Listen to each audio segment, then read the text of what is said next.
युधिष्ठिर का रथ जमीन से 4 अंगुल ऊपर खिंचता था।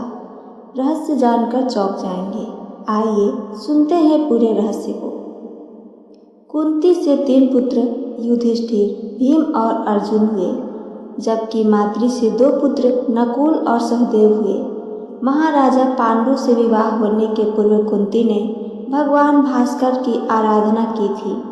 उससे प्रसन्न होकर सूर्यदेव ने वरदान मांगने को कहा था, तो कुंती ने पुत्र रत्न की मांग की थी। कौन थे युधिष्ठिर? कुंती से 3 पुत्र युधिष्ठिर, भीम और अर्जुन हुए, जबकि माद्री से 2 पुत्र नकुल और सहदेव हुए। महाराजा पांडु से विवाह होने के पूर्व कुंती ने भगवान भास्कर की आराधना की थी। उससे प्रसन्न होकर सूर्यदेव ने वरदान मांगने को कहा था, तो कुंती ने पुत्र रत्न की मांग कर दी। भगवान भास्कर ने उनकी इच्छा पूरी करते हुए उन्हें पुत्र रत्न की प्राप्ति को वरदान दिया, जिसका नाम कर्ण था। कर्ण को राधेय भी कहा जाता है और वे कुंती के ज्येष्ठ पुत्र थे, और चूंकि भगवान भास्कर के वरदान से प्राप्त हुए तो उन्हें सूर्यपुत्र भी कहा जाता है। लेकिन महाराजा पांडु के साथ विवाह होने के बाद युधिष्ठिर कुंती के ज्येष्ठ पुत्र कहलाए। महर्षि वेद व्यास द्वारा रचित महाभारत में बताया गया है कि युधिष्ठिर धर्मराज के अंश थे और कुंती के गर्भ के जरिए संसार से दुराचार को समाप्त करने के लिए पृथ्वी पर अवतरित हुए थे। इसलिए उन्हें धर्मराज युधिष्ठिर भी कहा जाता है। युधिष्ठिर के बारे में कहा जाता है कि कभी झूठ नहीं बोलते थे। कौन थे दुर्योधन? वहीं दूसरी ओर कौरवों में सबसे बड़े दुर्योधन थे। उसके बाद दुशासन हुए। दुर्योधन के चूंकि 100 भाई थे, इसलिए उन्हें कौरव कहा जाता था। कौरव के पिता का नाम धृतराष्ट्र था, जो जन्म से अंधे थे। धृतराष्ट्र का विवाह गांधार नरेश की बेटी गांधारी से हुई। गांधारी ने जब अपने पति धृतराष्ट्र को बिना आँख का देखा, तो उन्होंने भी अपनी आँखों पर आजीवन पट्टी बांध ली। महर्षि वेद व्यास द्वारा रचित महाभारत, इसे जय भी कहा जाता है। इसमें धृतराष्ट्र के पुत्र दुर्योधन और उनके 100 पुत्रों को दंभी, दुराचारी, छली और कपटी भी कहा गया है। क्यों हुआ था महाभारत का युद्ध? महाभारत का युद्ध हस्तिनापुर राज्य पर अधिकार प्राप्त करने के लिए हुआ था। दरअसल हस्तिनापुर के राजा विचित्रवीर्य की 2 रानियां थीं। उनका नाम अंबिका और अंबालिका थी। विचित्रवीर्य क्षय रोग से ग्रस्त थे, इसलिए वे संतान उत्पत्ति के लायक नहीं थे।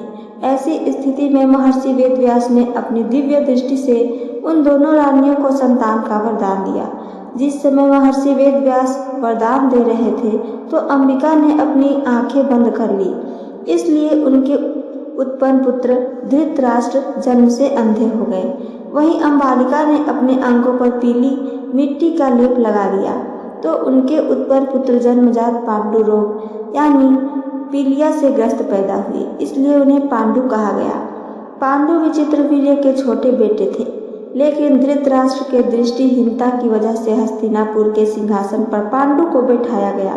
बाद में जब महाराज पांडु और धृतराष्ट्र के बेटे बड़े हुए, तो दुर्योधन ने राज्य की गद्दी प्राप्त की, हठ ठान ली की, और इसलिए महाभारत का युद्ध हुआ था।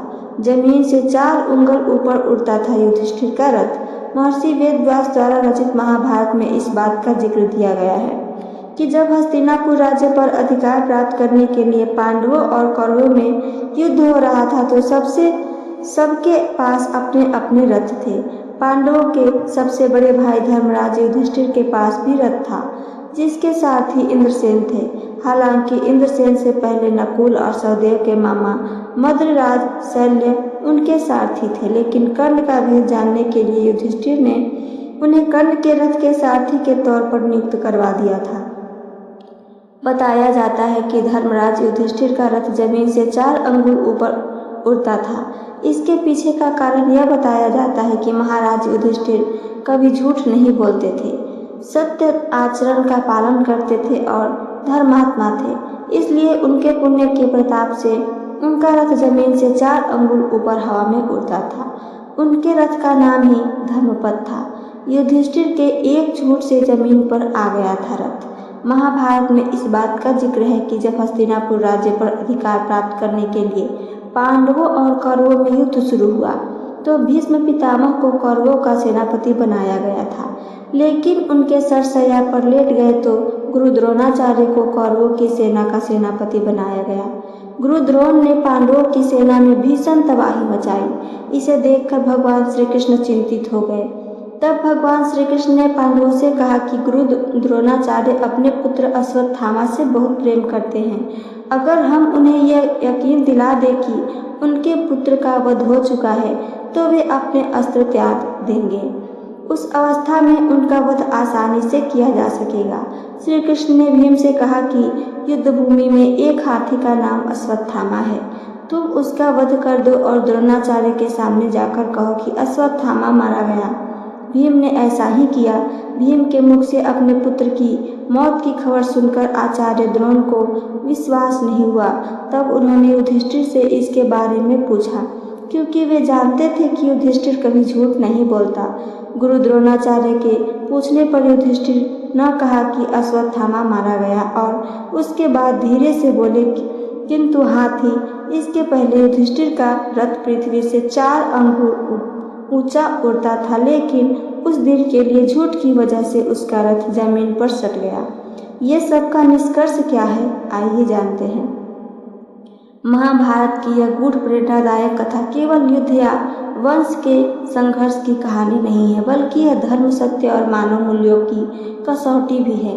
युधिष्ठिर, जिन्हें धर्मराज कहा जाता है, अपने सत्यवादिता और धर्मनिष्ठा के कारण पूज्य थे। उनके रथ का 4 अंगुल ऊपर उठता कोई साधारण बात नहीं थी, बल्कि यह उनके चरित्र की शुद्धता और कर्म की पवित्रता का प्रतीक था। लेकिन जब उन्होंने द्रोणाचार्य को परास्त करने के हेतु एक आधा सच बोला, अश्वत्थामा मारा गया किंतु हाथी, तब उनका वह दिव्य गुण लुप्त हो गया। उनका रथ पहली बार धरती पर आ गया। इस घटना से यह शिक्षा मिलती है कि धर्म की रक्षा कभी कभी कठिन निर्णय मांगती है, लेकिन उस निर्णय की नैतिकता का मूल्य भी चुकाना पड़ता है। सत्य एक शक्ति है जो व्यक्ति भौतिक और आध्यात्मिक दोनों रूपों में ऊंचा उठाती है व्यक्तियों को, लेकिन एक छोटा सा समझौता भी उस शक्ति को छीन कर सकता है। यह प्रसंग हमें यही सिखाता है कि जीवन में धर्म और नीति के मार्ग पर चलना कितना कठिन है, लेकिन कितना आवश्यक है। युधिष्ठिर जैसे महान चरित्र भी जब सत्य में से डगमगाते हैं तो उनके पुण्य फल भी प्रभावित होते हैं। यह केवल कथा नहीं, बल्कि जीवन की सच्ची सीख है। तो ये थी मेरी आज की कहानी। मेरी कहानी आप सबको पसंद आती है तो चैनल को सब्सक्राइब करके वीडियो को लाइक करना ना भूलें। साथ साथ अपना एक प्यारा सा कमेंट करके हमें ज़रूर बताइए। सुनने के लिए धन्यवाद दोस्तों। जय श्री कृष्ण। राधे राधे।